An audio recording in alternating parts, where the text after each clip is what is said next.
Big trade shows are done for the winter, but that doesn't mean there's nothing left to say about mobile technology. In fact, we're gearing up for a very busy season, and it's time to talk about it. Welcome to the Pocketnow Weekly, the once-a-week podcast from Pocketnow.com where we discuss smartphones and tablets, convertibles and phablets, and all those pocket communicators stuck in between. I'm Michael Fisher, and I'm joined today for the first time in a while by Joe Levi, the Android guy. Welcome back to the show, Joe. Thank you. We've had a lot going on between this episode and the last time I was on. Yes, we have. And I'm glad you're back. It's been too long, actually. We are also joined for the first time on the Weekly, first time ever, by one of our newest team members, straight from one of the Carolinas, Taylor Martin. Welcome to the show, sir. Thank you. One of the Carolinas, not specifically. No, does it bother you when people get the Carolinas messed up? When people say you're from East Carolina and you're really not? I've never heard anyone ever get it wrong, so no. Taylor's first. He's from North There's only Carolina. like 6 Carolinas out there, yeah, so. Right. Super Carolina. I'm down for it. You think? Are you? If we do that, we have to also consolidate "Oh Carolina" by Shaggy. Wait a minute. Is that an actual song by Shaggy? Yes, it is. I wish we could lead in with that song on the podcast today.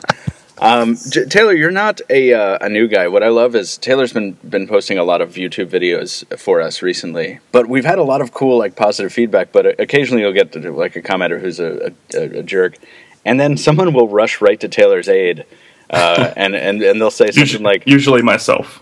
No, I like you because you exacerbate the problem. You're like you just goad the trolls, and it's nice. But no, some random people will come in and come to your aid and be like, "Come on, guys, he's new." And I read these comments, and I'm like, Taylor, why don't you just tell the listeners how long have you been doing this? Has it been 3 years? Doing what part? Doing mobile technology in general. Yes, written content I've been doing for a little over 3 years. Yeah. Right. Video. Maybe collectively maybe a month. So, yeah. Well, it does not show. We're loving the work that you're doing, and it's so nice to have both you and Joe here as guys whose YouTube talents I respect.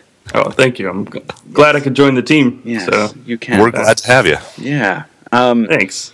We're also glad that your studio is all spiffy. We were talking before we went on the air about our respective studios, and Taylor's got his Android army. Of how many figurines do you have? 20 in your studio? 14. Oh, all right. And then Joe's got a bunch of starships behind him, only one of which is the Enterprise, as I've been recently corrected. And we just had to school Michael because of all of us, he should know Trek better than any of us. I should. All my Trek paraphernalia is in the other room. I should bring it in here. But that's the problem. Behind me, I've got this gray wall of acoustic foam, and I want to hang some stuff on it, but I can't hang anything on it. So what I've got right now is just out of frame on every video I shoot. I'm looking at it right now. I've got a notice sign, which I took from the roof of a theater I did some acting at a couple months ago. And there's a cell site on the roof, and during intermission or pre-show or something like that, I was up on the roof. I found this sign from the cell site that's notice, beyond this point, you're entering an area where RF emissions may exceed general exposure limits. And it was I'm taking this sign. I'm really excited about it. But I can't hang it on the foam. I want to hang it, but I can't, so it's annoying. 3 people have since died on that roof. I made sure there were other signs. I made sure I wasn't taking the only sign. I think I'm the only one with dual-wielding rubber band shotguns, so I need to incorporate those somehow into my set. Absolutely. Can you build a water balloon slingshot into your show at some point? Yes, that would be great. I do an intro and then just boom, water balloon in the face or something. It's a really good idea. Michael can give you tips on that. He knows how to handle water in the tech industry really well. I do. Oh, that's right. Yeah, it does tend to go all over demo tables. Just to let you know. Ironically enough, in your picture on Skype, you're holding a glass of water. Oh, I am, aren't I? No, that's like a cocktail. Okay, just kidding. Oh yeah, I mean water. Let's jump into announcements, shall we? We have a couple, and then we're going to... Actually, we only have one, because we already welcomed Taylor Martin to the podcast. That's very nice. We have an introduction for a new series called the Pocketnow TLDR, which shares its name with another series from a very popular YouTube series. Does anybody know off the top of his head what the title of that series is? From the other guys? Yeah. No, I don't. I had to search that article to find out what on earth TLDR meant. Really? You haven't hung out on enough message boards, Joe. Well, maybe I have, and I just didn't know what it was. Oh. That's one of my many mashing keys. That's one of my many acquired nicknames. Because I started getting very verbose in all of my articles. Oh, really? TLDR, yeah. Yeah, see, I figured the term was general enough that it would be okay. By the way, it's Chris Perillo, who has a really cool channel on YouTube. And the Locker Gnome. Yeah, it's the Locker Gnome Daily Report, so I think that's funny that they used it as a different, they used it as a double abbreviation. But we're not, ours doesn't stand for anything. It just stands for, there are articles that are too long. And Taylor, I feel you, because I'm usually the one writing 1,500 or 2,000 word articles. And then people are like, too long. I can't believe I sat through all that. And I'm like, I can't believe you commented. And so it's, the TLDR is for us, it's like a sub 500 word format for us to just dump small ideas that don't necessarily deserve or warrant a full editorial. So that's blasphemy, by the way. What is? 500 word article. That's not. No, come on. Did you see Brandon's that I referenced in it? No, I didn't. Was it the megapixel article? No, it was the Nexus 7 one. So, listeners, in the initial article, I kind of discussed what led me to come up with this idea, and it was an editorial from Brandon on the day of the Nexus 7 launch, where the headline was, "The Nexus 7 has no rear-facing camera. Period. Good. Period." And then I click on the headline, and Brandon's editorial is maybe 100 words. Like, it doesn't even clear the ad block on the left side of the page. And I'm like, this is amazing. This is to the point, and I don't know if it's going to resound with readers. And then our comments were full. It was crazy. So anyway, that's the source of that. And watch out for more of those. And we are all going to write them at some point, I think. Unless there's something to be said for brevity. If you can get to the point, why fluff it up? Why do whatever? There's only so much more information that you can dig in from other sources, and I think this, but this guy says this, and 37 other guys say that. Just here's the scoop. There you go. Right. Let us know what you think in the comments, because this article's not about what other people say. It's what you guys, the readers, say. Right. Yeah. It's about here's what I think. Now, what do you think? That's kind of the core of the new series. So. I'm going to have to break a mental complex to get through that. At my previous, I don't know what you would call it, the publication I worked for before, yes. I acquired the nickname there, Fluff Dog. So you did? Why? Because yes. So in between TLDR and Fluff Dog, you had a bevy of nicknames indicating that you wrote a lot. Yes. My favorite, though, is the Hater Slayer. I acquired I acquired that one on YouTube last week. Really? Taylor Martin, the Hater Slayer. So, yeah, it's probably my favorite. I remember you mentioning that, and I think I was at MWC, so I couldn't focus. I said it on a hangout we were on, but it's okay. You ignore me. Sorry, what were you saying? Yeah, somebody talking.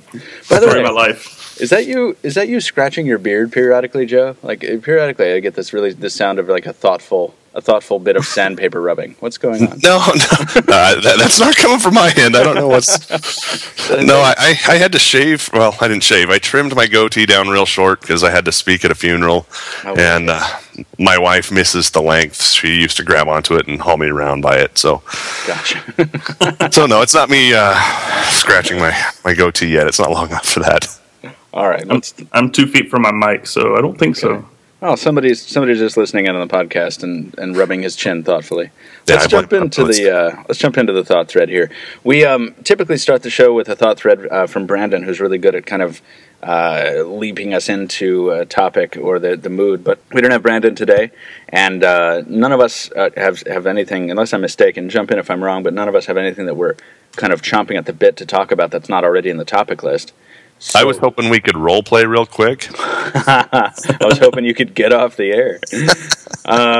So I thought we might start off the show with a piece of listener mail, just to kind of change everything up.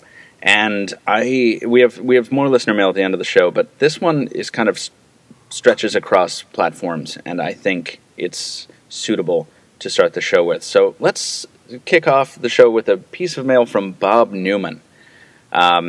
who apparently tried multiple times to get this email through, and I'm glad that it finally got through. But Bob says he's in the throes of deciding between BlackBerry, Android, and Windows Phone, and is dubious about Android because he wants as much privacy and security as can be had in a smartphone.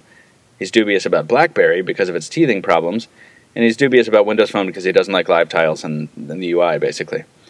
But, he says, I really like what I've seen of Ubuntu, I'm never going to be able to say that, and Yola. Ubuntu and Yola.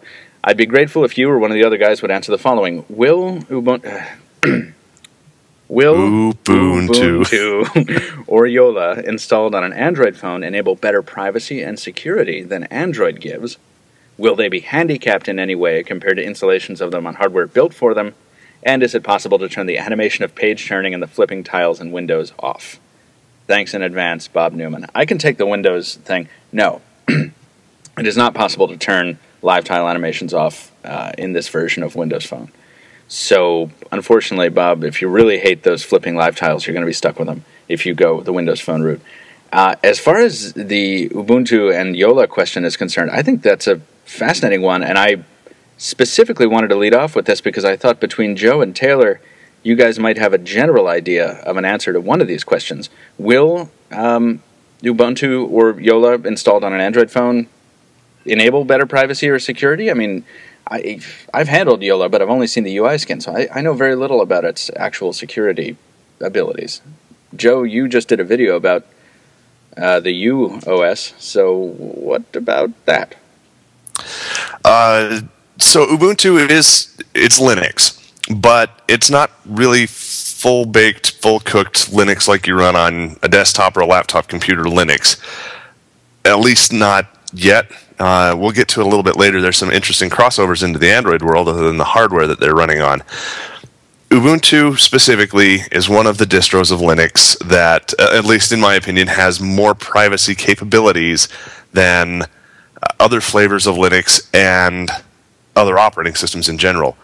I think eventually that's going to come over to Ubuntu Mobile, Ubuntu for phone, and you'll see a lot more encryption, a lot more cool things that you can do to keep yourself private and secure using that OS than any other OS. Right now, it's all just speculation. All we've seen is some really early proof of concept versions of the OS running on Android-centric hardware. So it just, I don't know.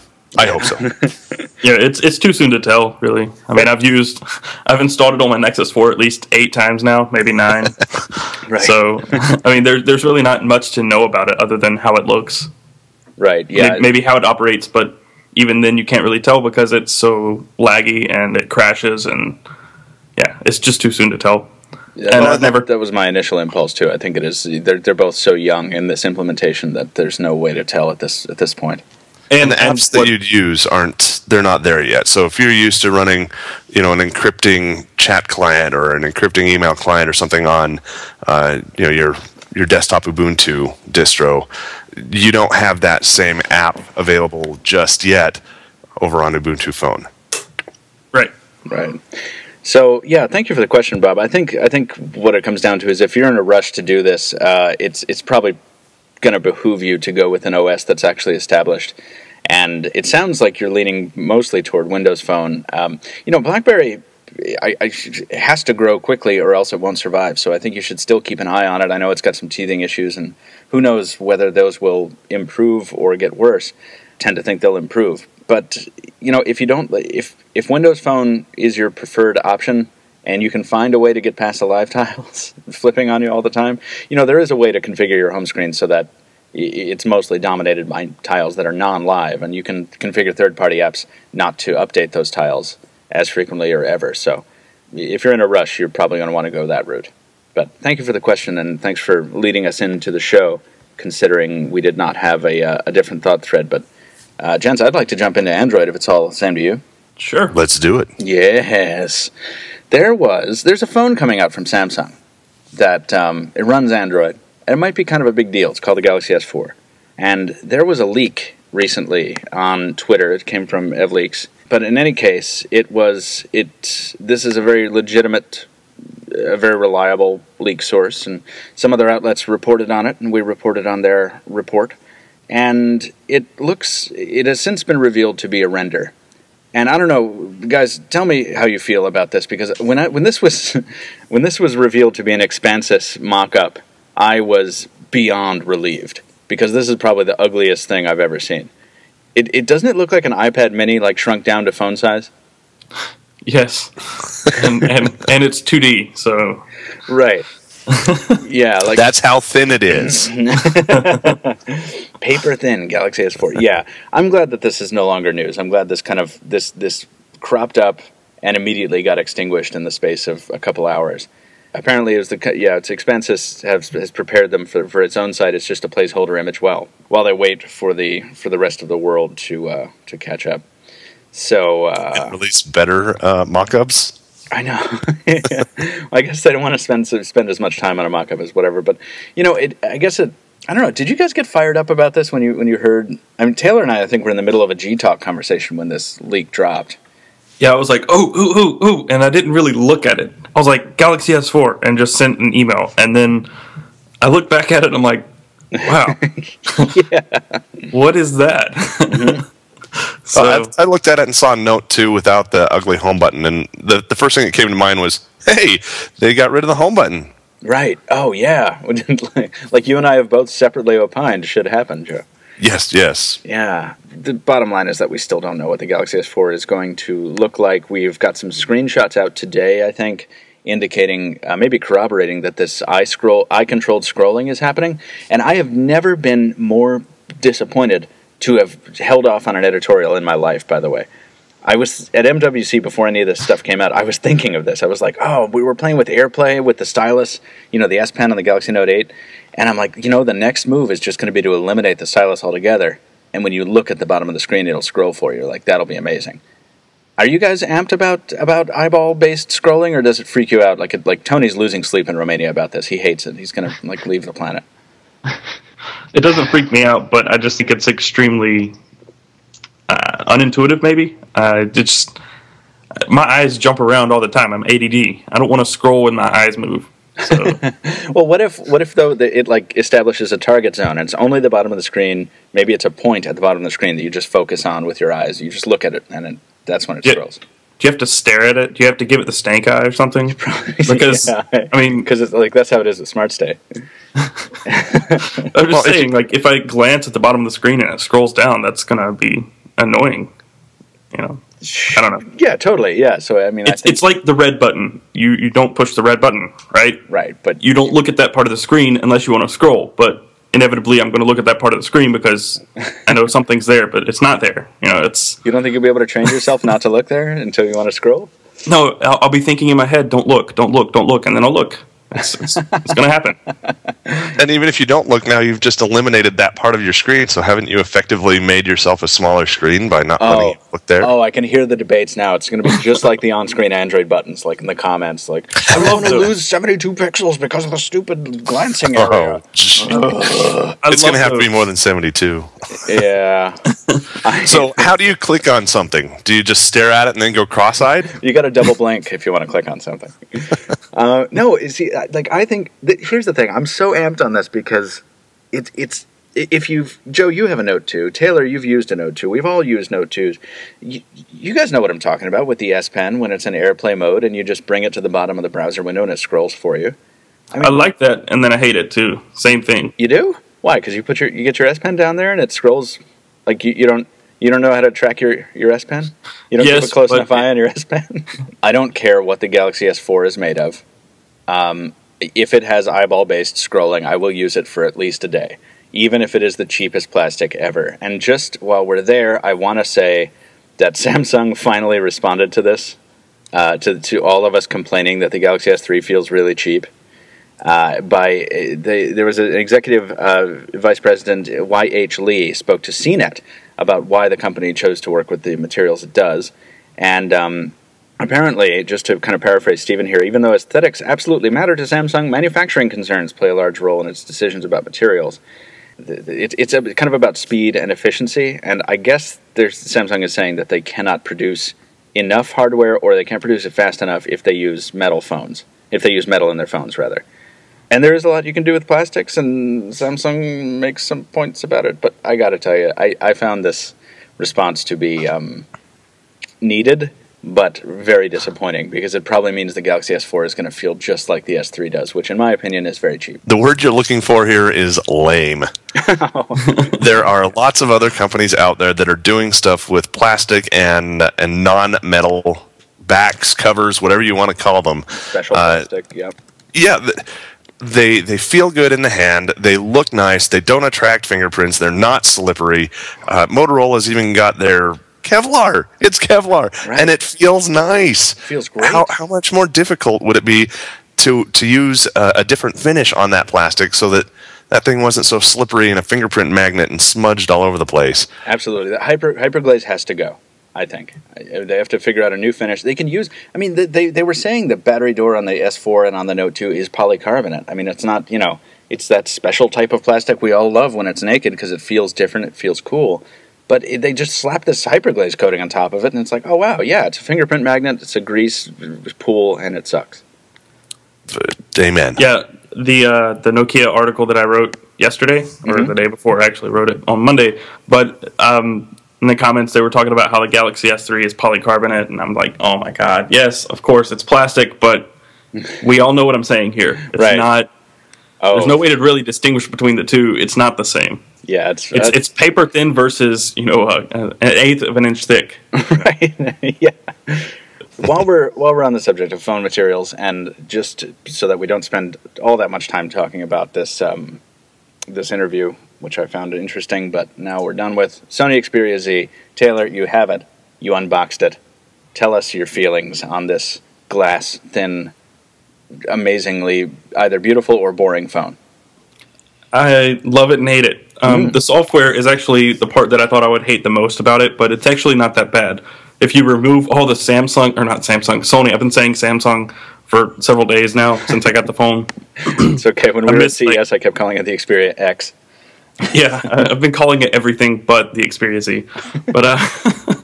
But the software, if you remove all of Sony's widgets and try to just put your own widgets on there like Dash Clock, it's actually not that bad. I don't like the Sony widgets at all. Other than that, the software is very stock-like. You can change the accent color, but it's really very vanilla. But the hardware is probably the best thing about the device, and it's a beast at benchmarks. I was telling you about this yesterday. Yeah. It absolutely just destroys benchmarks, but it's actually a little laggy in use. Yeah, so, people in the comments on the unboxing were calling out, like, I saw these time codes, like, 7 minutes 23, lag. Yeah, there was one that was like, lag, 0 out of 10, not buying. Yeah. Like, one bit of lag on a first boot. Like 2 out of 10 would not buy. It's not like it lags a lot, but it just stutters when you're scrolling between screens. Sure. But like its quadrant standard score was 7,800 versus the 4,800 versus 4,800 on the Nexus 4. Jesus. Same CPU, same GPU. There's got to be something going weird with the synthetic benchmarks or stuff. I don't know anything about those things. That's your guys' department. I mean, as we were talking, Taylor, I think you and I don't like them very much. Yeah, I don't care for benchmarks, but I ran them just to see, because we have two devices with the same cores, basically. So yeah. So what?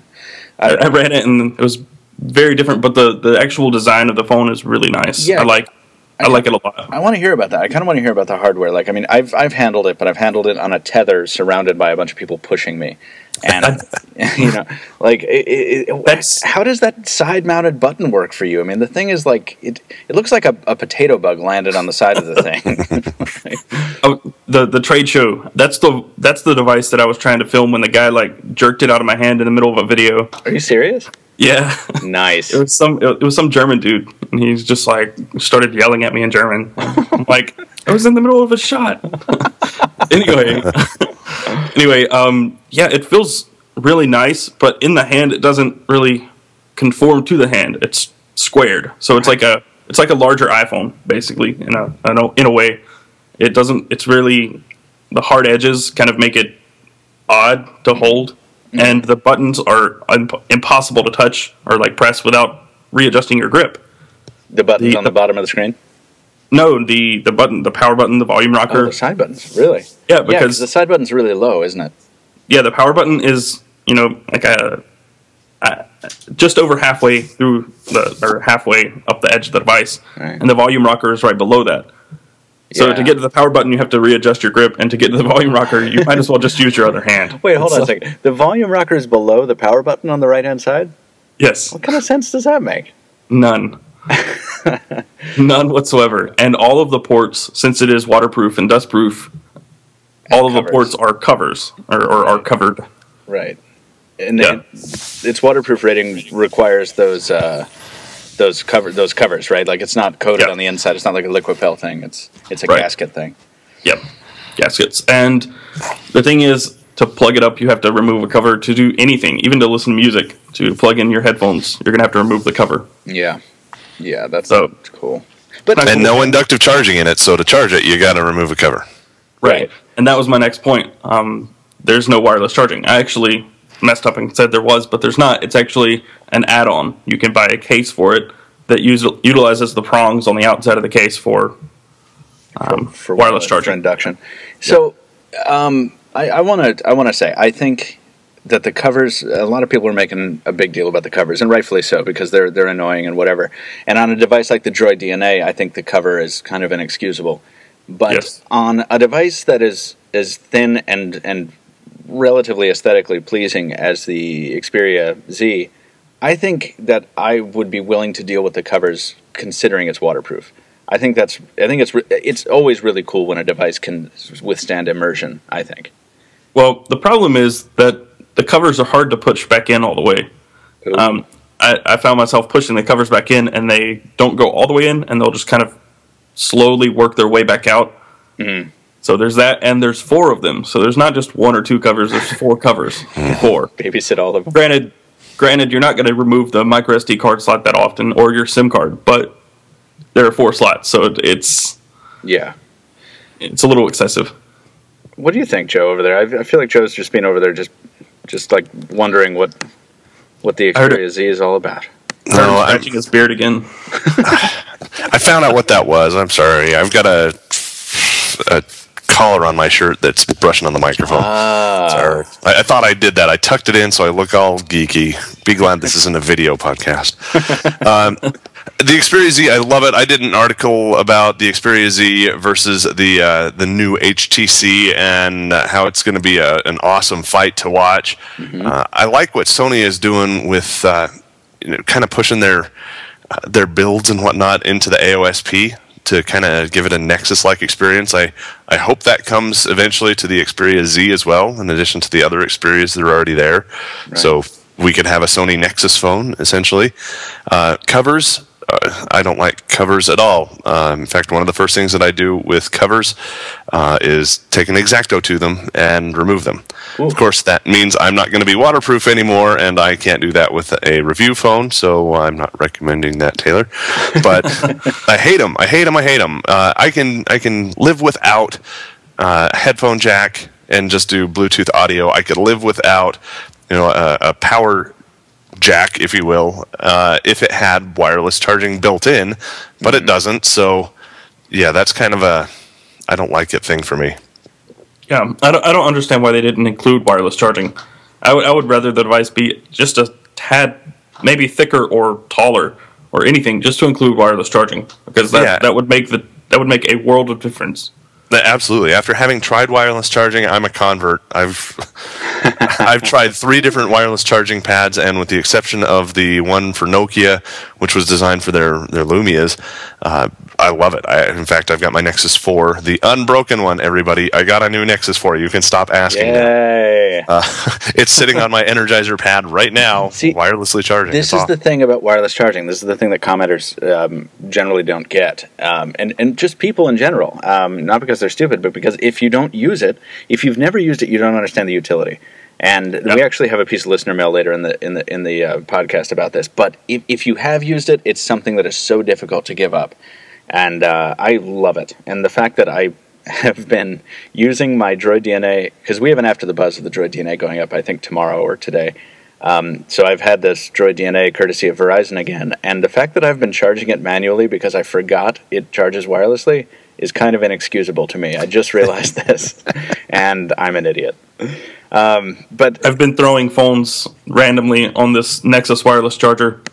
Yeah, just to see if they work. Yeah, just to see. And Qi is great because it's an awesome standard. I mean, like I throw my DNA on my Nokia stuff. I throw it on my JBL powered power up dock. You know, it's I love standards. They're so. I keep throwing the Note 2 on it just to pray it works eventually. Just to hope. Yeah. Oh, and that Nexus 4 charger, man. Just do a mod. It's really easy. You won't spend 5 hours in your kitchen with copper tape all over your fingers and not getting it to work. Just mod it.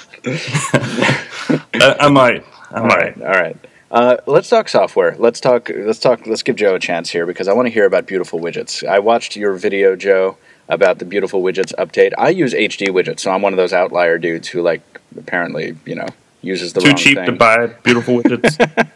Apparently. But apparently this is a really awesome update, and it's really cool, and a lot of people use beautiful widgets. So, Joe, just briefly talk about it and tell us what you love. So Beautiful Widgets was a widget that came around a long time ago as an answer to the original HTC Sense widgets with the Sense clock that had its animating flip tiles on it, and it was just beautiful.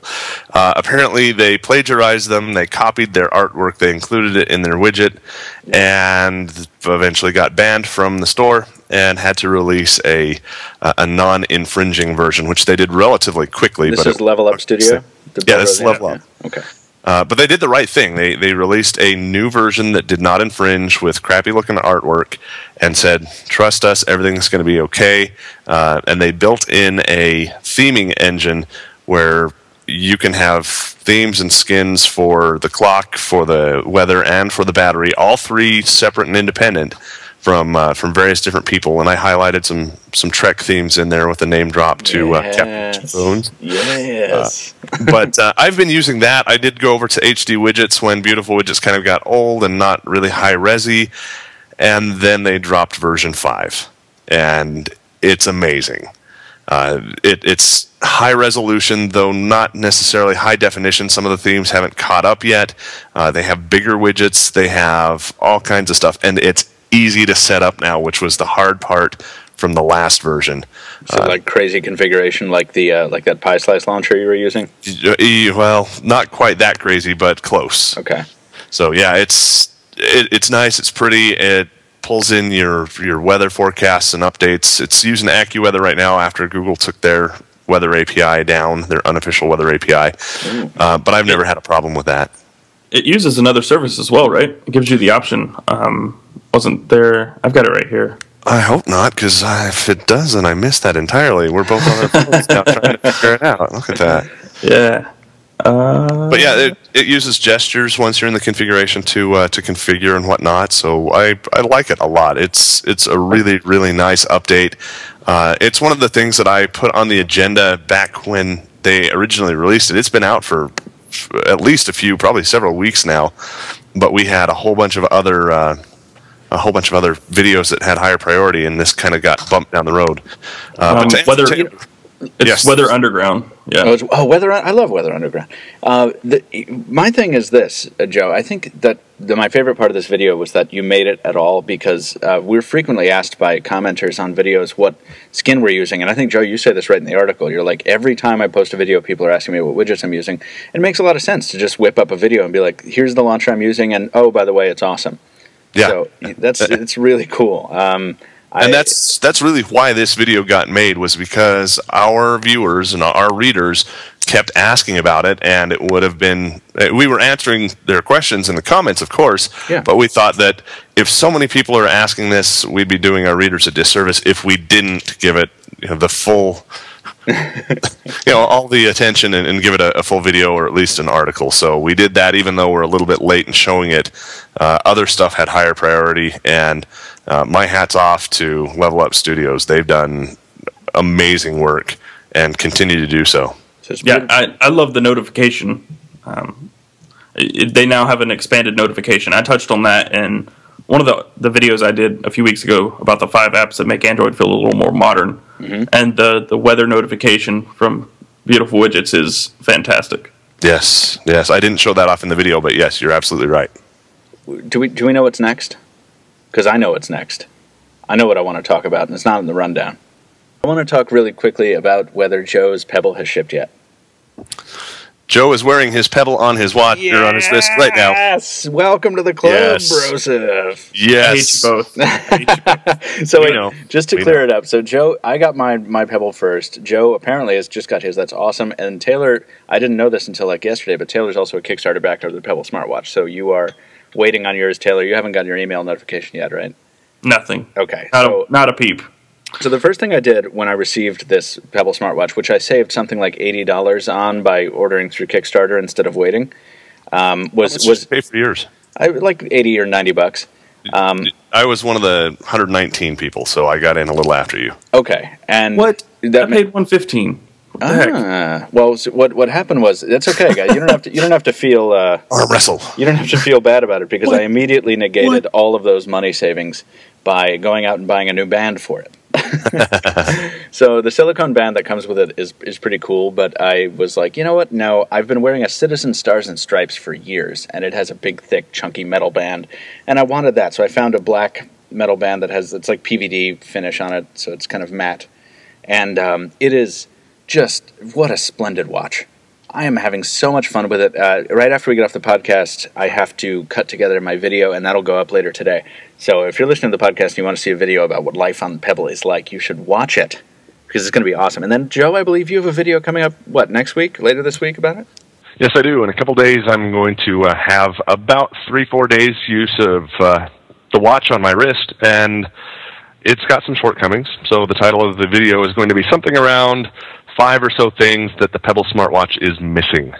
Okay, so you're coming at it from the opposite side. Nice. From the opposite direction, yes. Nice. Yeah, I've been using it. I've been wishing for certain things, like maybe it had a mic interface, or maybe it had an enunciator speaker, like not just the vibrate and stuff. But it's so funny. I think by limiting itself to only the things it can do very well, it makes it a really excellent product instead of overreaching and trying to be something. It's like trying to be a full smartwatch on your wrist, which the I'm Watch does, and I think that thing is just a total POS. The funny thing is, everybody that I've handed the watch to and said, "Here, take a look at it," and then I've sent an email or whatnot, they try and scroll the email with touch by flinging the email up or down and get around. So it's like, no, it has buttons. It's a watch. I'm also going to do a video on what a Pebble Kickstarter backer is missing in his Pebble watch. And it's just going to be you with like a naked wrist. Yes. Just staring angrily at the camera for 5 minutes, not blinking. Yes. Get a Sharpie and draw one. Yeah. Hey, I've got the wristband, the sweatband from the press conference. Oh, yeah. I have a Pebble sweatband. Well, we're going to talk more about Pebble next week when our videos are up, and we'll be able to bounce some ideas around, and it'll be fun. While we close out Android here, let's talk. Before we go out on that one, Michael. Yeah. Can you throw a link to that wristband in there for all of us Pebble people who want to upgrade our Pebble wristbands? Oh, to the wristband? Yeah, I should have thought of that, actually. That's a good idea, Joe. I've been asked on Twitter just left and right all the time about where I got this watch band. And even though I've posted the link now twice, I still get questions. So I will... Well, I mean, I've already seen that link because I follow you on Twitter, so I know exactly where it is. But for everyone who hasn't... No, absolutely. I agree. I should do that. And... So Michael Fisher and I have an unofficial competition going on.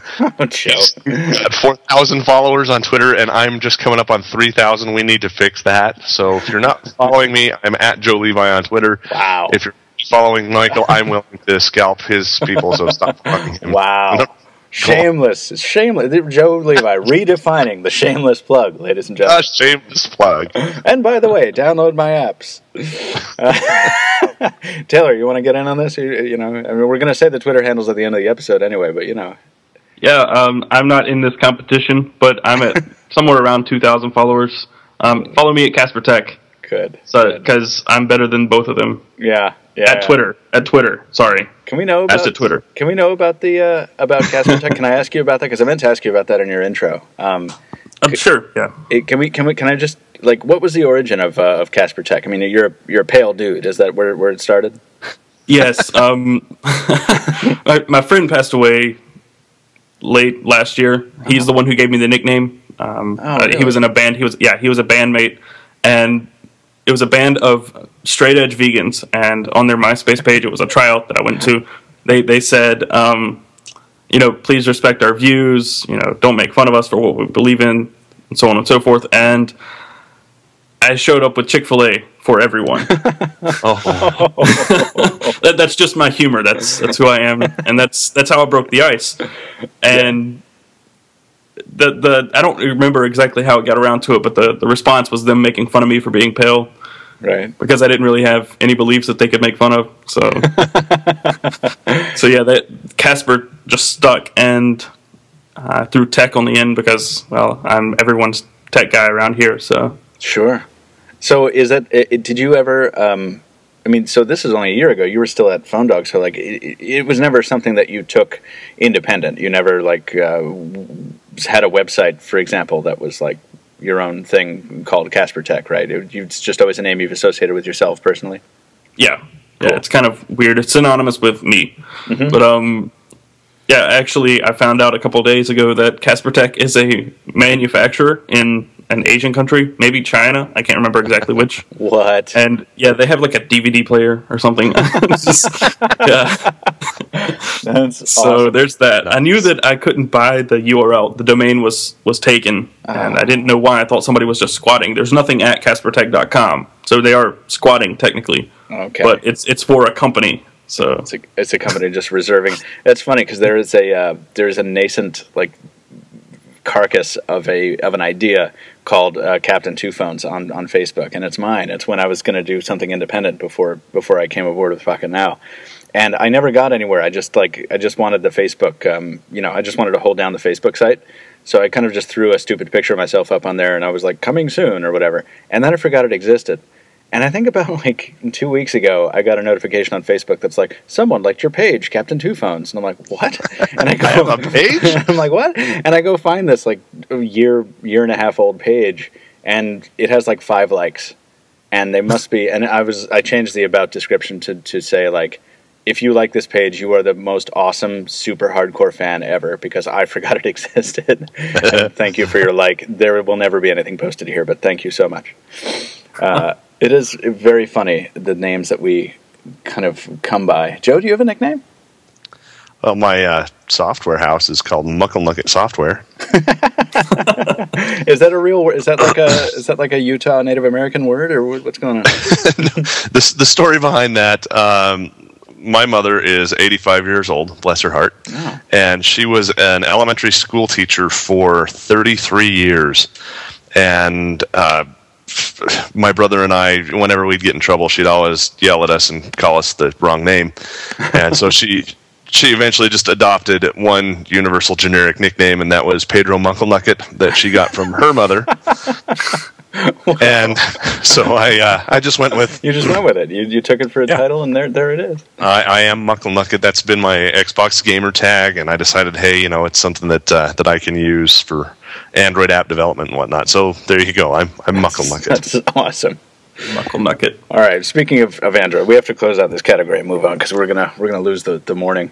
We need to very briefly, Joe, answer a question for me. Is Ubuntu Phone really based on CyanogenMod? Yes and no. All right, moving on to Windows. The Ubuntu people, Canonical, they used an awful lot of libraries and code check-ins from the CyanogenMod repository, which is ironic because Cyanogen is based on AOSP.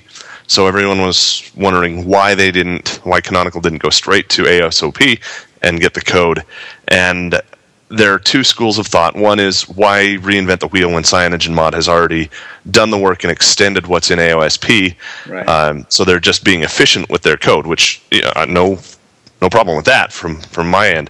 The other thought is they needed to get some proof of concept phones out there, and because the Google Nexus phones were the easiest ones to develop for, and CyanogenMod had done a lot of the work extending the code to work with those, they borrowed from and gave proper credit for it. I'll follow up with that. but since they'd already done all that work and put it in there, some people believe that Ubuntu, the Ubuntu Phone project, used CyanogenMod just to bootstrap the project and get them out onto devices so they could do proof of concept. And the code may or may not persist as they go forward with either their own hardware or other devices, but I think there will always be CyanogenMod influence in Ubuntu Phone. And this is a question that you bring up in your piece, like, can Ubuntu, as a result, can it run Android apps? And the short answer to that is no, not in its current state, because they stripped out all of the Dalvik VM and all the libraries and all the stuff that would be needed to run Android apps. But the possibility for putting that back in is there, so you could do a BlueStacks type thing on your Ubuntu phone and be able to use your Android apps there. It's close enough. I mean, it's closer to Linux than Windows is, but we can run Android apps on Windows using BlueStacks. So sure. It's possible. They just took that out specifically and deliberately, and probably because they want to develop their own ecosystem, their own environment. Right, because why go the route that's practical and simpler when you can sweat it out in the trenches for 4 years and maybe eventually fail? They don't care, and they don't need to care, because they've got a niche that nobody else is filling, that they're going to be able to fill that in with, as we mentioned earlier, with security, with encryption, with extra stuff that Android just doesn't care about. Google doesn't care about even encrypted email, because if you encrypt your email, they can't go in and spider it for all their keywords and advertise to you. Sure. So Ubuntu's got a niche, and I think they'll do really well in it. What's up, Taylor? There was, in terms of Windows Phone, that's who you're talking about, correct? Or Microsoft there, and in terms of sitting in a trench for 4 years and not succeeding. I was kind of talking about any new platform that comes out and says, we're going to build our own app system, which is, I think, noble and really cool, but it's very difficult, obviously. I was being a little cynical. Go ahead.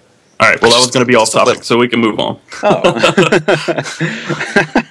Okay. I lost the conversation there for a bit. That's okay. That's totally fine. Well, it's good, because it's time for us to move into Windows Phone, and we need to talk a little bit about Taylor's views on how Nokia can build the next Lumia flagship device. And this is cool, because I think this is a piece that we've kind of talked about over and over. Like, we've talked about the core of this thing, like, what does Nokia need to do next? And we thought we were going to see the answer to that at MWC, and I'm still kind of a little disappointed that we didn't, but not necessarily surprised.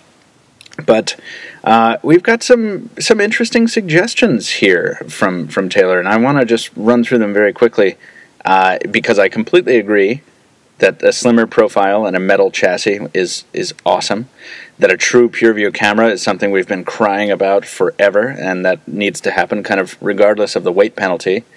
But what about the 5-inch 1080p display, Taylor? Why do you consider this a requirement for 2013? Well, okay, so if you read through that, it says that you don't necessarily need 1080p. Nobody does. It's above and beyond what anybody needs, and it's wasted energy. So you don't necessarily need 1080p, and Windows Phone doesn't support it anyway. So if Microsoft doesn't add it, then you can throw that dream of a 1080p Nokia Windows Phone out the window. But they're going to add it, though. I mean, they have to. Yeah, eventually. They have to. And that's just kind of the point for relevancy. That's why Nokia needs to do it, to be pushing the envelope with Microsoft. Yeah. You know what I mean, if you have a 1080p and a 720p and a WVGA offering on Android, then Windows Phone needs to meet that. Agreed. At least to be relevant and comparable on all levels. Windows Phone doesn't need the hassle of having to apologize for something. Like, Windows Phone does not need any more challenges to its adoption. Exactly. Even if it is just spec people shopping the shelves and looking at spec cards and being like, oh, it was 720p. That's, man, I can see pixels. The size is the real issue for me. Mm-hmm. After using the DNA and even the Nexus 7, there are a lot of Windows phones that are just too small. Mm-hmm. The Lumia 920 is, 4.5 inches? It is, yeah. Yeah, so it feels small, but the phone itself is really big. So you have more bezel to screen than, I guess, standard smartphones. Yeah, it does have a rather substantial bezel. So, I mean, basically, I think your point, which is a good one, is that Windows Phone needs to do exactly what the other platforms are doing, which is increase screen size while reducing bezel size and not necessarily building a larger device and keeping up with it spec-wise on the display front, right? Yeah, you just said that a lot more elegantly. What I love is that two of your conclusions are directly at odds with each other, which I always love throwing in my editorials because I'm like, yep, I'm having a pipe dream and welcome everyone, because you've got slimmer profile metal chassis and then you've got true PureView camera. So it's like, I really hope that Nokia is able to find a way to minimize the PureView components, but I don't think they can. I think they're butting up against physics there at some point. Yeah, and there's a few lines in there that kind of explain that. There are. Like for the battery. You covered your butt very well, yes. Yeah, I've learned to do that over the years. But like for the battery, I said there is, however, at least one excuse to make the next Lumia flagship another heavyweight smartphone, and battery, of course. Absolutely. And we've all talked about that, how we would rather trade, extreme thinness for a large battery. I would 10 out of 10 times. Absolutely. And, I think it's important that that the next Lumia be a heavy phone so that this very valuable discussion can keep being had in the comments where we say something like, this is a heavier phone than some others. And then 120,000 people say, work out, sissy. Pretty much, yeah. There were 83 hate-filled comments on that one. So. Yeah, of course there were. So I've got a question on the battery, just to throw it out there. Do you think that Nokia, who's throwing quite a bit of weight behind the Qi wireless charging standard, might be fighting the we need bigger batteries argument with the why don't we just have ubiquitous wireless charging everywhere? Yes, if they could make that a little more marketable. I mean, not everyone has a table for like a dinner table with wireless charging built in. They had those at the press event, which I mistakenly said Michael was at. He was not.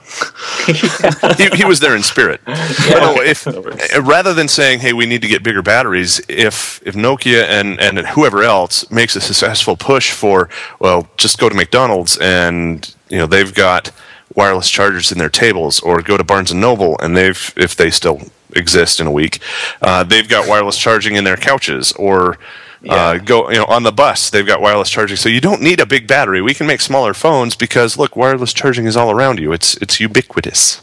The problem with that is that we still have these two competing standards, which is so stupid. I mean, Qi is very obviously, to me, Qi is the future. They have agreements with so many companies. They're in so many phones already. And then you have these other jokers. Not to, maybe I'm being too flippant. I don't mean to say that. I mean, anybody that's trying to make a wireless charging standard is worthy of our respect. But I think that who is it? Duracell that does the PowerMat stuff? Yeah. Mm-hmm. So you have PowerMat kind of over here, and they're still using a different standard, right? They're incompatible with Qi. Am I correct? That is correct. Yeah. Yes, I think so. And I guess competition is good. And the irony behind that, go get as far. Go ahead. The irony behind that is Google supports the non-Qi standard. They are a backer of not Qi, and I think that is the PowerMat standard. But it's ironic that LG has Qi in it because it's an Optimus G essentially, and the Optimus G supports Qi, and there you go. And now the Google flagship has a wireless charging standard built into it that they are not a backer of. Now, do you think that's evidence of like corporate foolhardiness, or do you think that they're doing that to stimulate the competition or some other Machiavellian Google scheme? I have to imagine that Google is supporting the standard that they think is more technologically superior and or has a better chance at succeeding. Right. LG made a different decision based on that same question when it was presented to them, and Google it was kind of caught in the crossfire when their next Nexus partner was supporting a different standard than they were, and they said, well, okay, let's fly with it, and we'll just go ahead and run with it and not disable it. Luckily, they didn't disable it in the phone. So can you help me out here, and both of you guys, what is Qi in? Smartphone wise, Qi is in the Droid DNA. It's in the Lumia devices that have wireless charging ability. That's Qi.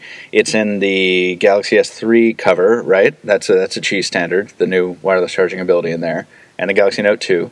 What else is it? It's in the Nexus 4. Yep, the LG Optimus G. What else are we missing? I mean, there are other ones there are Verizon phones. The 8X, the HTC 8X on Verizon has it, and that's Qi. I mean, like, these are all, like, high-profile products from big manufacturers that are selling in a lot of numbers. I don't see how a non-Qi standard can survive. If I were going to put my money behind standard, right now, I would put it behind Qi.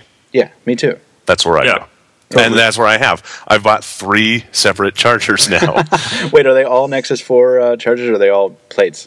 No, I've got an Energizer charger, the single bay that I showed on a video. I've got the Nokia charger that I showed in another video, and then I've got the Nexus 4 charger, and spoiler alert, the Nexus 4 charger is better than all of them, hands down. God, I love that thing. It's so amazing. I love it. I love it. Even if your phone does not have wireless charging built into it, buy that thing just so you can put your phone on it to have it at a nice, beautiful angle where it's always in reach and ready to go. Yes. It's that good.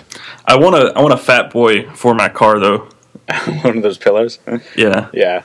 There's a great... somebody tweeted a picture at MWC of a Samsung employee passed out on one of the Fat Boy pillows in the Nokia booth. Yeah, I saw that. Which was awesome. If any of you are crafty out there, that Fat Boy pillow is just a pillow wrapped around the standard Nokia charger. It's exactly the same innards, just with a different packaging. With a big old pillow on it. Big old pillow on it. Yeah. So you can make your own. So we have something cool here. Speaking of Lumias, the Lumia 920 appears to have an update coming out which allows for color adjustment. Neither of you can. I don't think either of you have a Lumia 920, so this is going to fall to me to install when it finally drops. But it looks like it has cache clearing controls and some additional display calibration settings, which I think the 920 sort of desperately needs, not because it's a bad screen, but because it has that polarizing filter which kind of takes some of the joy out of using it. And apparently you can amp up the color saturation or reduce it, and you can change the color temperature as well, which is pretty cool. And it looks like they've got a cool little test pattern where you can see just it's like adjusting the saturation on a Galaxy S3, except it's cooler looking. But this is it's in beta. It is the 1308 firmware, and it apparently surfaced on the Nokia Care suite. So if you have a 920, you should go read Stephen Schenk's story about that from March 5th. And I'm excited about it. It looks really nice. Yeah. I'm really very excited about Windows Blue. I'm excited about more stuff. By the way, I know we stopped talking about the Pebble, but Pebble is yet another reason why I'm not using my 920 for a while. I've been stuck on my Galaxy Note 2 for like 2 weeks because I've had to use I had to use it for the show, and now I have to use it for Pebble because Pebble doesn't have a Windows Phone app out. And I'm like, driving me nuts. I finally get Spotify on Windows Phone, and then the Pebble comes in. I'm like, I can't use it. And then there's another app that I can't use on Windows Phone, but Nokia is looking to change that. This closes out our Windows Phone category, and this is one of the coolest moves I've ever seen Nokia make. So we all know Windows Phone doesn't support Instagram. We've complained about it on the podcast. We complain about it in editorials, and then commenters say, "What's the point of Instagram?" And then we have a big fight. But Instagram is important. It has 100 million active users, over 100 million, and Windows Phone needs it desperately. But Instagram has kind of stubbornly refused to acknowledge its existence. And so Nokia has packaged this app for Lumia smartphones called #ToInstaWithLove, and what it does is it allows you to take a photo, put a filter on it, and immediately share it to your social networks, and it automatically appends this hashtag. So what Nokia is trying to do is get Instagram's attention through sheer force of like Windows Phone fanboy, volume. And I think it's a brilliant move. What do you guys think about this? I hate Instagram, so there's that. Get off my podcast. My point is, I fought for so long for better cameras, and then the most popular photo sharing application for mobile completely ruins that. Doesn't you crop down to 612 by 612. It's 500 by 500, isn't it? 612 by 612. Well, thank you. All right. It doesn't make them. It doesn't ruin them. It makes them different.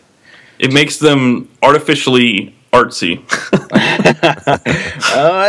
But they're still all right. We've had the Instagram debate over and over. But so that's interesting. I didn't know that about you, Taylor. It's good. It's good to have a diverse range of opinions. Stop talking now, Joe. So, technical stuff aside, I'm not going to say whether I agree or disagree with Taylor because I want to come back on a future episode of the podcast. it's the whole social sharing aspect that really is the go-to feature in Instagram. And what more do you need to say? If you want information about any particular topic, subject, person, place, or thing, Instagram lets you immediately tag that and share it all over the place, and you can get information about that person, place, thing, whatever, right there in app, and it looks nice, filters notwithstanding. Right. Now, so, what do you think about Nokia's move here? I mean, I think it's brilliant. I think it's absolutely wonderful. They're saying, hey, there's they're not thumbing their nose at Instagram, but they're kind of jabbing them, saying, hey, if you don't do this, we're going to, and we're going to show you that there's a way to do it. So yeah, there's a demand. I find it fascinating that Instagram has remained steadfast in its kind of silence on the issue, unless there's something I've missed, and I don't think I have. You know, especially now that it's not just this small startup, it's owned by Facebook. It got a ridiculous amount of money thrown at it to be bought by Facebook. And I guess, well, wait, it hasn't cleared yet, right? Or are we still waiting for a DOJ clearance or something like that? Are they officially integrated? I don't know. I think it's a done deal, but I could be wrong. I could be too. I don't want to look it up because my keyboard's very noisy. But in any case, I would think at this point that Instagram would have at least come out and said, yes, we're planning something for Windows Phone. But maybe... Well, go ahead, Taylor. Originally, they didn't even want to develop for Android. Oh, they didn't... yeah. That's right, yeah, because they were on iOS only forever. And then when they finally did come to Android, Tony assigned me the editorial. It's like, what's the big deal on Instagram on Android? And I'm like, okay, whatever, I'll check this out. And then I immediately fell in love. So. I loved it for about a year and a half, maybe 2 years, and then for the last probably 8 or 9 months that I used it, I didn't use filters, and I only really used it to share to Twitter and Facebook. I never checked Instagram, so I'd take a picture, post it to Instagram, and make it post to Twitter and Facebook together. But what I ended up doing was setting up an if this then that, or if this then that trigger, where if I post a picture to Facebook, it automatically posts a pic.twitter picture to Twitter.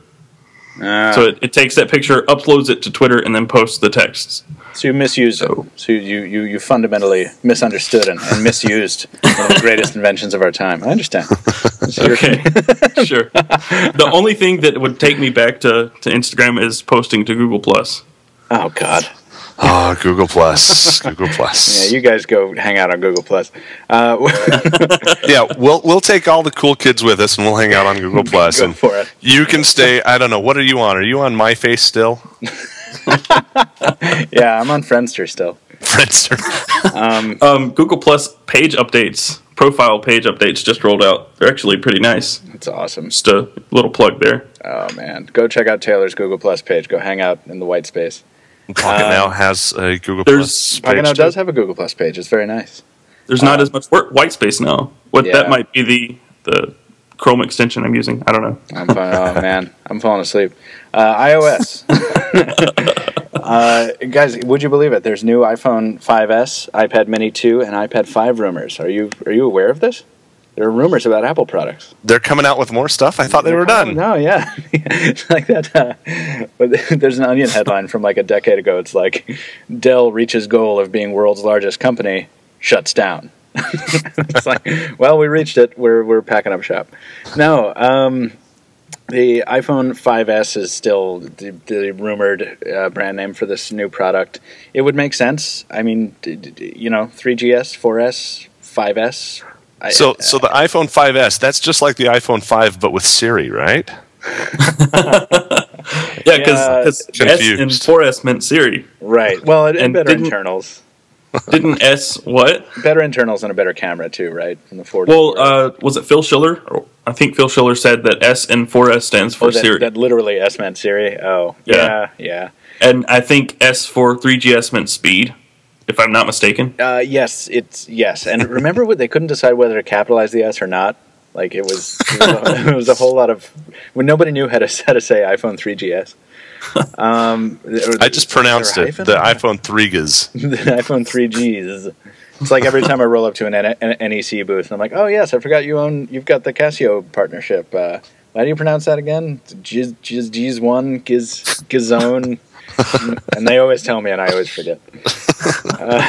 You don't really want to. You just want to make fun of it. I do. But no, it's legit. It's that same part of my brain that can't pronounce Ubuntu correctly. Oh, you did it! Hey! I get so much crap over that because I say Ubuntu. Yeah, me too. And I say it phonetically. I say it how Google Translate pronounces it. Yeah. And that is just how I've been saying it for probably, I don't know, 8 years. I don't know. Yeah. And so I get so much crap over that. I know how to pronounce it, Ubuntu, but I say Ubuntu because if I try to say Ubuntu over and over and over through a video, I'm going to switch back and forth, and that's just awful. So Ubuntu. I just say Ubuntu and watch people cringe. Yeah. The last thing I want to touch on in the Apple category here is that this low cost. Oh God, I'm so tired of low cost iPhone rumors. But that's what old models are. I know. Yes. Why do you need a specific?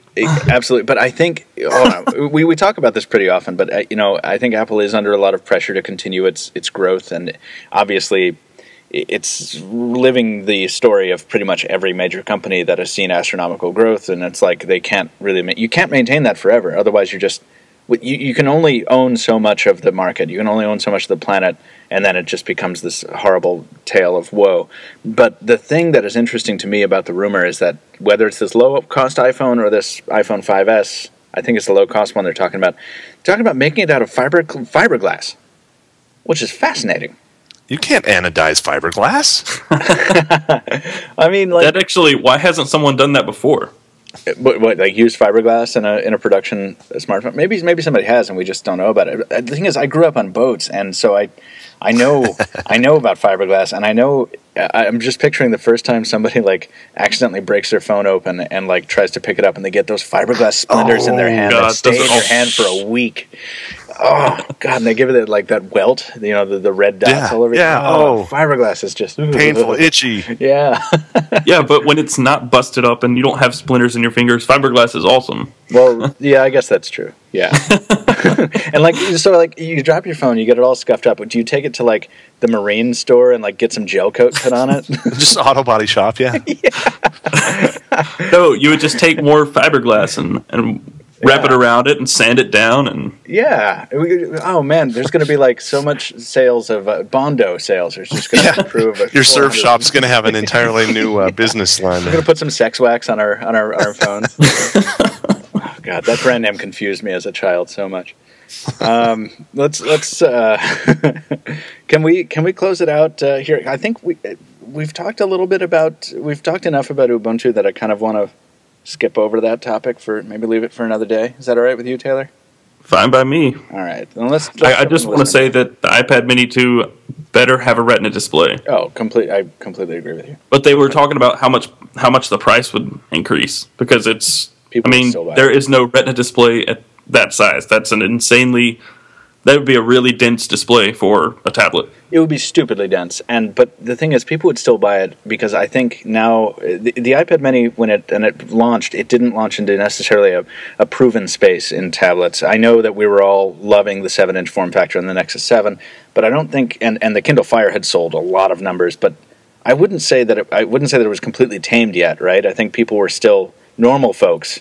I was bashing 7-inch tablets at the time. Were you really? Yeah, I hated them, and then I fell in love with the Nexus 7 after using it for a while. Absolutely. I got a Nexus 7 right after I/O.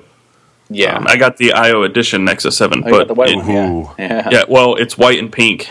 Oh, it is? Yeah, what is that on your Nexus 7? I got a red case for it, and the suede, the dye in the suede just, I guess, got sucked into the white. Cases are not your friend.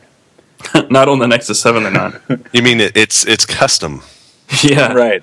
Well, it's a feature. So I think the iPad Mini 2 can kind of charge whatever they want for it now that the iPad Mini and other tablets have helped cement 7 and 8 inches as a legitimate category, and I think people recognize it now. I paid $600 for mine because I got 32 gigabytes and 32 gigs, and it's on my Verizon line. Oh, it's a 3G. It's or it's an LTE one. So it was $530, I believe, or $550. I don't know. It was $600 roughly. If I were still amped on iOS, Like, I actually I was sitting with my roommates last night. We were trying to figure out when we were going to take a trip together.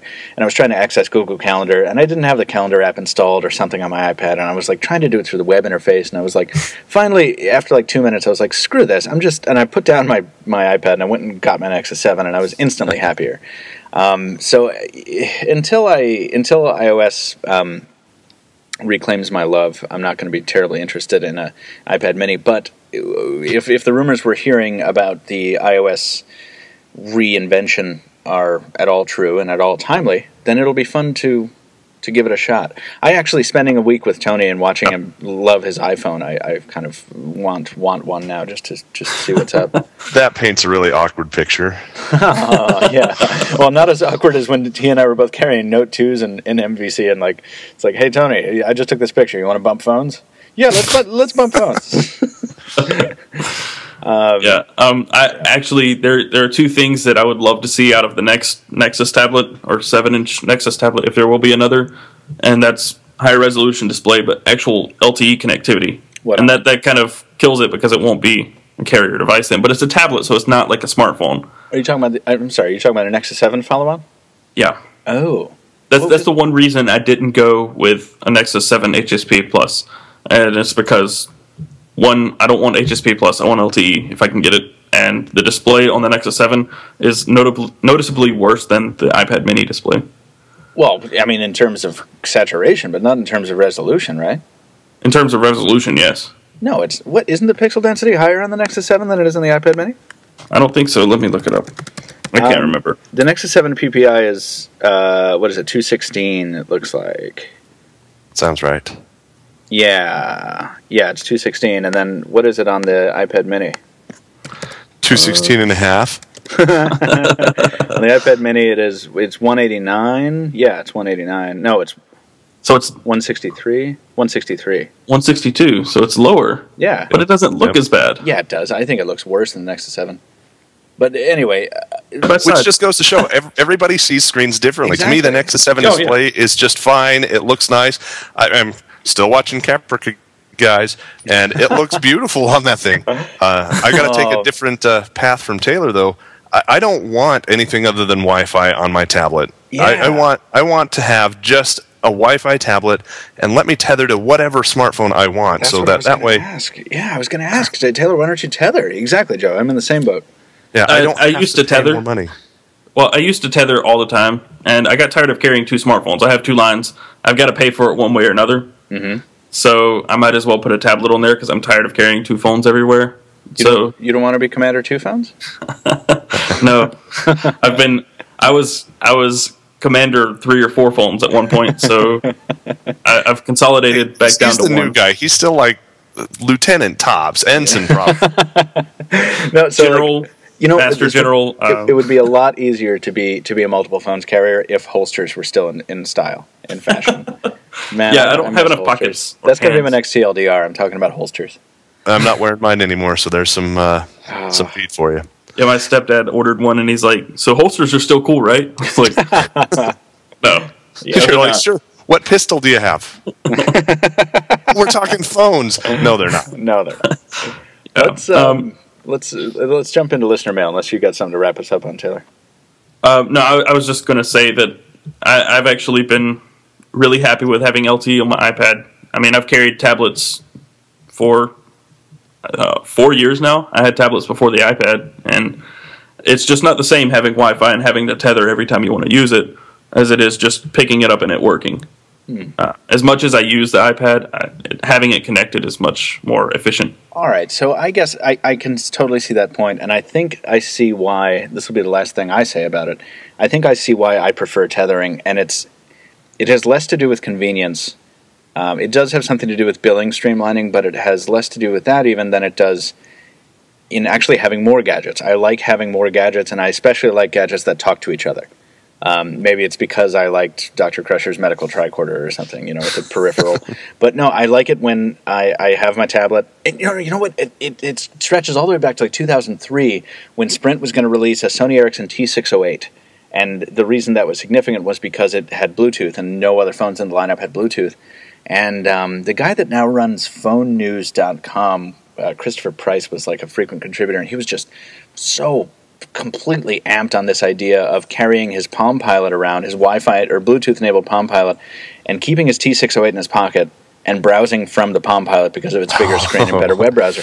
And internet tethering over Bluetooth. Over Bluetooth, yes. Right? But in 2003, right, that was like the pipe dream. So I think that infected kind of all of us on the Sprint users forum or Howard forums or wherever the hell it was. And I still, to this day, really like the idea of keeping my phone in my pocket and having a peripheral talk through it to the network, so that whether that's a tablet or a Pebble, I think that's pretty cool. I've always been a fan of the personal area network idea, Yeah, I agree. I like it, but on a device that I use just nonstop, having it tethered all day is not a good idea, at least in terms of longevity. So now I have a phone that lasts most of the day and a tablet that lasts 2 days, and I can connect it whenever. That's my big thing, is I use it literally 3 or 4 hours a day when I'm not shooting video for 12 hours. But right. But yeah, I've been really happy with it so far. Let's move on to listener mail, and then we've got to wrap it up because I've got some video to shoot, and so do you, Taylor. And Joe, you've got to get to work at some point here. Yeah, and I've got an article that has to be written today, too. I thought that you might be writing something again today, too. All right, good. So let's jump into our 2 remaining pieces of listener mail. The first is from a guy named King, which I like. Hey, Pocketnow people, I love your podcast. Listen to it every week. Thank you for listening. I want to know Pocketnow's thoughts on true wireless charging. I love talking about wireless charging. I bet it's far away in the future till we're able to have a device transmitting electricity that charges a phone or something, but what if wireless chargers today have internal batteries? That way we can move around freely and just charge them like every week. It'd have a huge capacity battery. Yeah, it would have to. So like a portable charger, but wireless. And keep up the good work, guys. Thank you, King. So this is an interesting idea. What, you carry around a boombox with like a wireless charging pad on top of it, right? That's kind of the idea. I don't see why something like that. I have the Peak 6000. I have 2 of those, and I use them religiously. What is that? It is a 6,000 milliamp hour battery pack. Okay. Charges iPhones through the 30 pin and through micro USB. Yeah. Yeah. So it's just something like that, except wireless. Well, yeah. Why wouldn't it be able to? Well, you could fit wireless into that. Right, but I think wireless charging is still somewhat less efficient. So I think you would probably lose some power through heat, through the added. Yeah, there is a step down, like on the Nexus charger, the wireless charger for the Nexus. I think it receives 1.8 amps and then puts out at 1 amp. Right. So there's definitely a step down there. Yeah, there's some loss there that makes it less practical, right? And you trade that for convenience too. Right. Yeah. I guess. But how have to carry around this device and then charge your phone on top of it versus having to plug it in? Yeah, like I think that's the thing. I don't think it necessarily solves a problem. Like I would rather just, if it comes down to it, I'd rather carry around a light, pocketable, corded AC adapter as opposed to like a car battery with a wireless charging plate on top of it, right?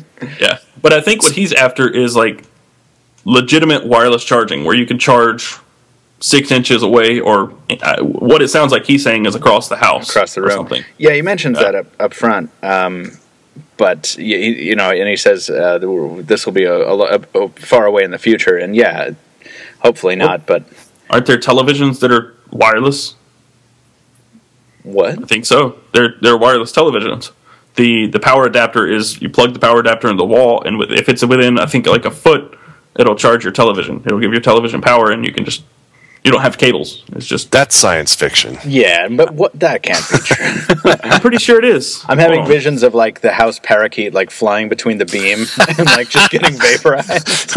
or Jar Jar sticking his tongue between the energy couplers. Yeah. Don't worry, he'll only do it once. I remember like all the pipe dreams about the Galaxy S3, like when people were doing the feature speculation back last year, and a rumor that gained a lot of traction was that the Galaxy S3 was going to have across-the-room wireless charging. And if I had had a little more sense back then, I would have said, like, everyone, you need to chill out. This is not happening. Because that is science fiction, like, cray.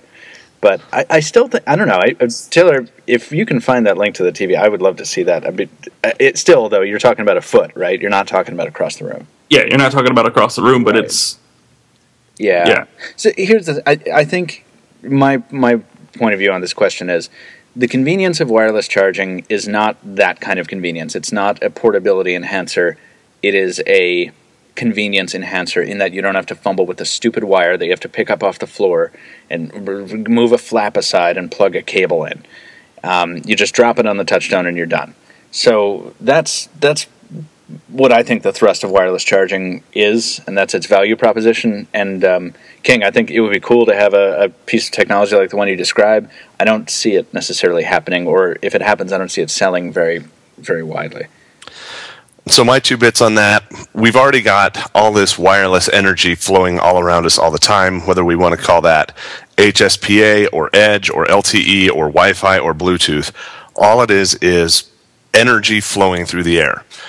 Can we receive that and turn it into a usable electricity source? Probably not without a really big antenna. You've already seen the coil that you need for the Qi charger, and it's pretty darn big, a couple inches around. So there's that. Can we harvest it someday in the future? Maybe. I don't know. And then we've got true wireless stuff, and I know I'm talking over the talk of you, Taylor, because you're the new guy, and gosh. But true wireless charging, I think, if you're not familiar with the works of Nikola Tesla, check him out. He was doing wireless electricity transmission over distance. There are some... Yeah, a long time ago. There are some problems with that. In one experiment, he was able to successfully send a huge amount of power across a town from peak to peak and blew out every window in town. And there are theories floating around that the Russian village that mysteriously was destroyed way back in the early 1900s might have been... Tunguska?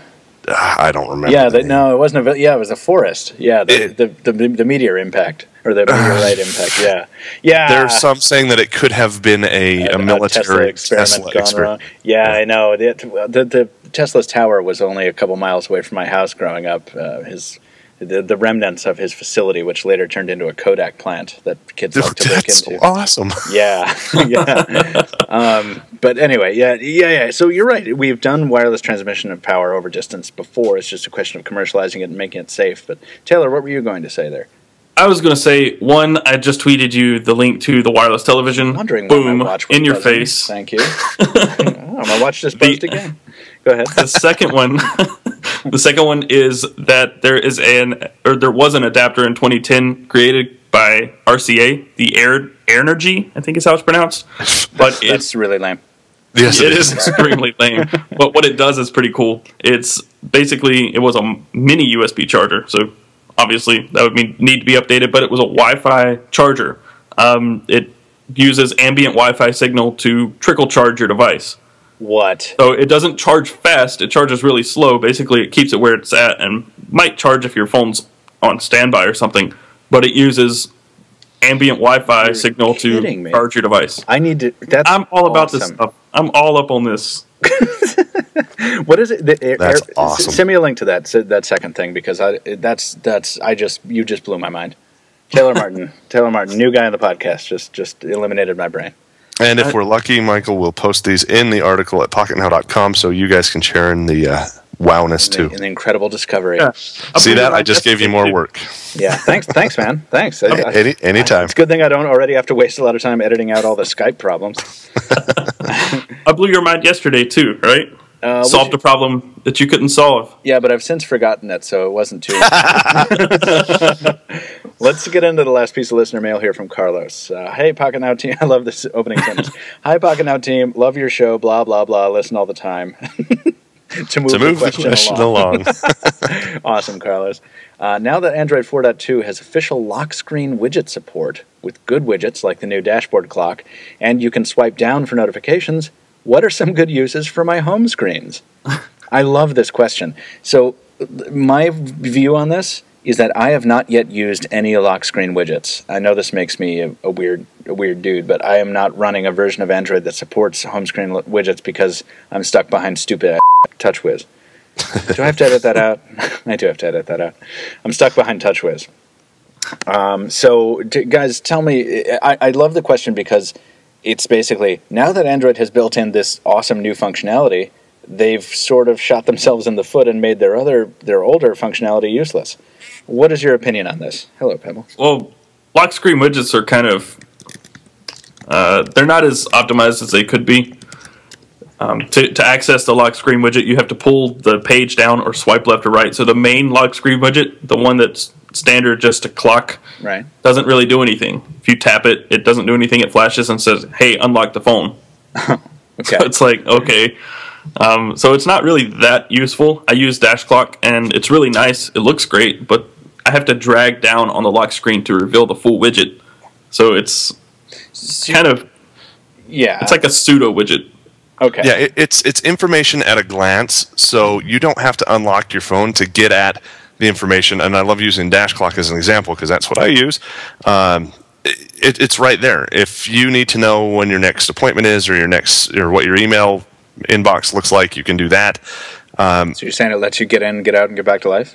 Yeah, you don't even have to unlock your phone. It's just right there. But it doesn't give away too much personal information, so you're not worrying about exposing stuff that should be kept behind that security wall. So what do you keep on your home screens? Like, so you keep stuff on your home screens that is maybe stuff that is you want to be more secure than stuff you keep on your lock screen?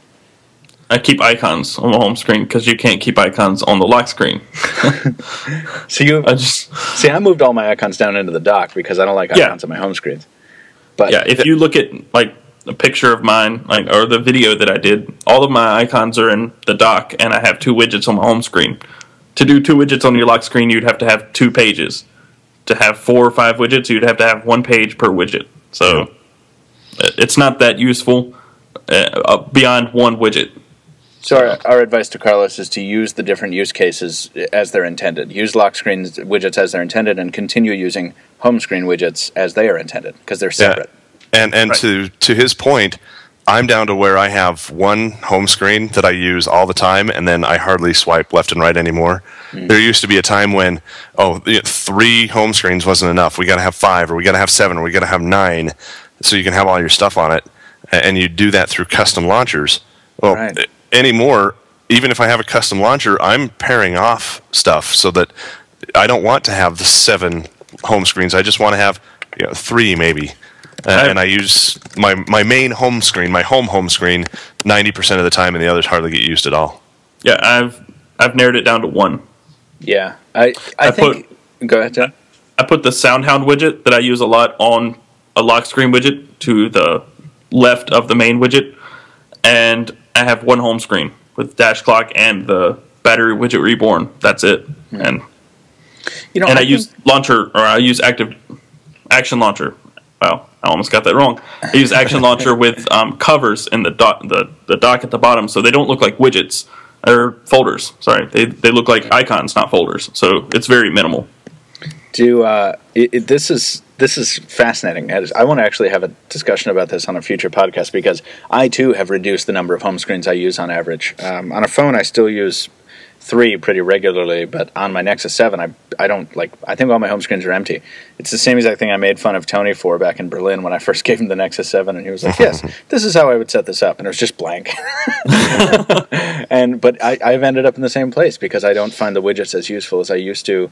I think Android's widgets do need a refresh, the stock ones.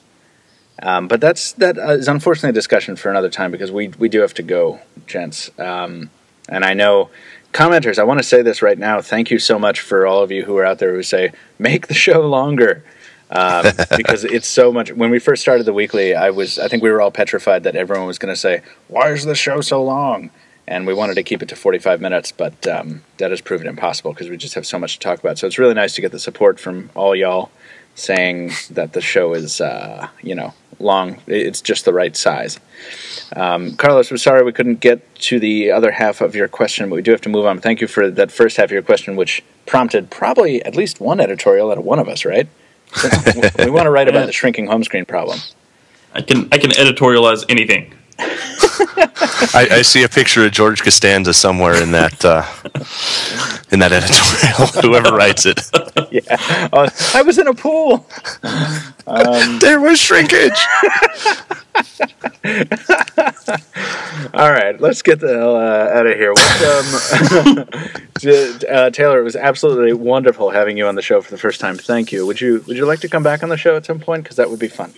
Thank you for having me. And yes, I would, as long as you can overlook my hate for Instagram. I'm not going to do it. You're never coming back. Thank you for reminding me why you're never going to be on the Weekly again. Joe, it was absolutely lovely to talk to you again, and let's make it happen again sooner rather than later, shall we? Yes, I would like to tell everybody out there thank you for putting up with me. I had to cancel last minute on the last scheduled episode of the podcast that I was on. And the team kind of rolled with that. I let a couple people know. Michael didn't find out until much later, so I apologize for the lack of communication there. But no worries, man. It's good to be back, and I hope that I don't have any more members of my family kicking the so I can be around a lot more regularly. Yeah, man, absolutely. And our sympathies on air, by the way. Yeah, I'm here. Oh, and now we all sound like we're on an ISDN phone call from 1995. Dude, ISDN was awesome. Oh, ISDN was actually awesome. Yeah, what am I thinking of? 13K or something like that. Well, when you had two legs of your ISDN, and you had one leg go down, that was sucky. But we'll start talking about VO, but we'll talk about that next time. Let's close it out. I wanted to say one last thing, and I don't remember. Oh, yes, an announcement. For those of you who hang out with us in Hangouts on the Pocketnow Live, there is a special edition Pocketnow Live happening, I believe, tomorrow. Gentlemen, am I correct? I don't know what day it is, but yes. Yeah, I think it's tomorrow. There will be an announcement very soon. Hang out with us. Well, you will not be able... It is not a traditional Pocketnow Live Hangout. I think that will wait until Friday. But this special edition one you'll be able to watch but not participate as we talk probably endlessly and maybe do a little shouting and get excited, or not, about the Samsung Galaxy S4. So tune in for that. But that is, for now, going to do it for this episode of The Weekly. Find us on Twitter. Joe is at Joe Levi. Taylor is at CasperTech, CasperTek. And as always, you can find me at Captain Two Phones. You can also follow Pocketnow officially as Pocketnow Tweets at Pocketnow on Facebook and Google+. You can leave us a review on iTunes or Xbox Music. Please do that. And if you have a topic, question, or suggestion for the podcast, or you just want to hear your name read aloud on the air, you can email us at podcast@pocketnow.com. Thanks for listening, everyone. We'll see you next week. Have a great day. See ya.